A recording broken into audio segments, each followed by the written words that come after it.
Bismillahirrahmanirrahim. Assalamu alaikum students. په نړۍ لیکچر کې موږ ګورو ریپورټس جنریشن ان ام اس ایکسس. تاسو ریپورټ څنګه جنریټ کوئ په ایکسس کې چې کله تاسو فارم کریټ کوئ د فارم د کریټشن د پس په تاسو ریپورټ جنریشن کوئ. اوس ریپورټ څه ته وایي؟ ریپورټ زموږ څه سمپل سمری ټیک ده چې څومره کار موږ وکړو دغه موږ یو ریپورټ جنریټ کوو چې کله موږ زموږ سره فزیکل ایویډنس ضرورت شي مطلب فزیکل پرنټ اوټ ریپورټ نه موږ واسو ریپورټ صحیح او سمپل زموږ څه ټوله ډیټا پکې ډیټا صحیح زموږ سره سمری راځي چې کوم ډیټا به زموږ سره په ټیبل کې انوالو ده او په څومره ډیټا زموږ سره سټور ده صحیح ده. نو د ریپورټ د جنریشن لپاره کوم پروسس په تاسو کوئ سټور نه مخکې ولاړ شئ خپل ایکسس پروجیکټ به اوپن کړئ په ایکسس کې به چېرته لاړ شئ ټیبل ته فار ایگزامپل دا ټیبل دی ټیبل زه یو ریپورټ جنریټ کوم نو سمپل به چېرته کریټ بټن به کلیک کړئ په کریټ ټیب باندې زه الریډي په کریټ ټیب باندې یم واپس بلته راشئ چېرته ریپورټ ویزارډ ته به راشئ یا مطلب بلینک ریپورټ کوم راسته تاسو بلینک ریپورټ ډیزاین کوئ ټیک ده. خو سمپل زه راځم چېرته په څه باندې کلیک کوم په ریپورټ ویزارډ باندې زه کلیک کوم صحیح ده. په ریپورټ ویزارډ باندې کلیک کوم ما به یو ویزارډ به زما سره اوپن شي په دې ویزارډ کې تاسو کوم ټیبل سلیکټ کول غواړئ چې زموږ سټوډنټ ټیبل دی په دې ما سپیسیفیک فیلډ کوم هغه فیلډ به سلیکټ کړئ چې کوم تاسو ریپورټ جنریټ کوم غواړئ مطلب دلته فیلډ سلیکټ کوم سټوډنټ نیم کانټیکټ ایډرس ایمیل اینډ نیکسټ زموږ سره ایمیج دی خو د ایمیج فیلډ پکې زموږ ضرورت نشته ټیک ده. زه پکې ایمیج سلیکټ کوم هغې نه پس زه سلیکټ کوم څه شي جنډر زه سلیکټ کوم اوکې هغې نه پس زه نیکسټ بټن باندې کلیک کوم اینډ دا زما څه کوم کمپیوټر مال دی اوکې نیکسټ اینډ دلته مطلب تاسو ته وایي تاسو کوم یو فیلډ ټول نه فسټ اخلئ خو زموږ کوم ټول نه فسټ فیلډ چې زموږ سره آی ډي ضروري ده ټیک ده. دویم فیلډ تاسو څه شي اخلئ آی ډي زموږ سره نیم ضروري دی. دریم فیلډ تاسو څه شي اخلئ فار ایگزامپل زه مطلب کنټیکټ اخلم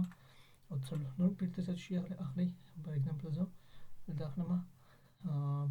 جنډر ټیک ده اینډ یا مطلب تاسو ایډرس واخلئ هغې نه پس به زما په خپل باندې جنډر راشي لاست کې نیکسټ بس کوم زه او د هغې نه پس تاسو ته ښکاري چې مطلب تاسو کوم یو فریم سلیکټ کوئ یو سمپل زموږ چې کوم ټیبلر ارینجمنټ چې دی دا ټیک ده صحیح ده ټیبلر سیکشن چې زموږ سره ټیک دی. نیکسټ به کوم کلیک دلته تاسو ډیزاینینګ مطلب چې کوم ټایپ اف د ډیزاینینګ تاسو سلیکټ کړئ چې کوم ټایپ اف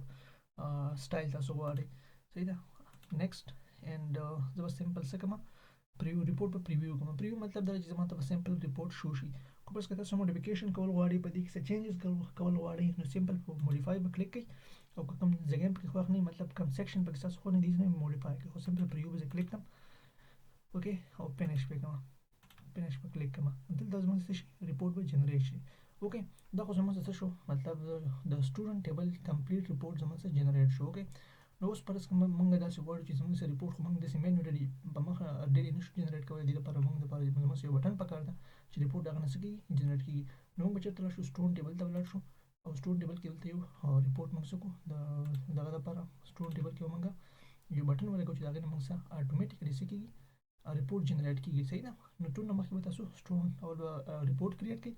بیا به دلته بټن ولګوئ نو سمپل به لاړ شئ واپس ډیزاینینګ ویو ته او دلته به راشئ بټن ته بټن تاسو ته ښکاري که نه مطلب دلته به دې بټن ته راشئ ټیک ده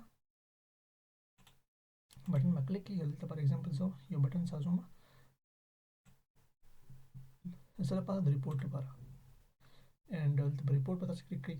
کیټګري کې به تاسو کلیک کړئ ریپورټ اپریشن اینډ نیکسټ به کلیک کړئ اوپن ریپورټ اوکې نیکسټ اینډ سی شي ټیبل د سټوډنټ ټیبل زه ریپورټ تیاروم ټیکسټ به کلیک کړئ تاسو اینډ نیکسټ بیا دلته کلیک کړئ فینیش باندې دلته به زموږ سره د ریپورټ لپاره یو بټن جوړ شي اوکې کلیک اینډ دا به څه کوي کلوز به کوي دې نه چې کلوز هم کو تاسو ته ښکاري دلته زموږ سره ریپورټ لپاره یو بټن راغلی دی ټیک دی کوپرس کله اوس به دې باندې کلیک کوم چې زما به څه شي ریپورټ به ډایرکټ اوپن شي نو کوپرس که په دې بټن زه کلیک کوم څه به کېږي ریپورټ به اوپن کېږي تاسو دلته ښکاري ریپورټ ټیک دلته پیج نمبر تاسو ته ښکاري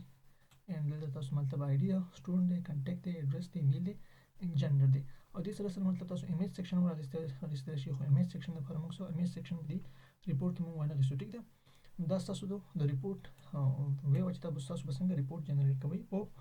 ایم اس ایکسس کې او دا ستاسو یو امپورټنټ ټاپک دی انشاءالله اپکمنګ لیکچر کې به موږ ایکسپلین کوو کویری ډیزاینینګ چې تاسو څنګه کویری ډیزاین کوئ مطلب اوس کویری به زموږ داسې څنګه چې زموږ سره ریپورټ و ټیک ده دغه شان کویری هم زموږ یو امپورټنټ ټاپک دی انشاءالله په اپکمنګ لیکچر کې به موږ ډسکس کوو ریپورټینګ. Thank you so much.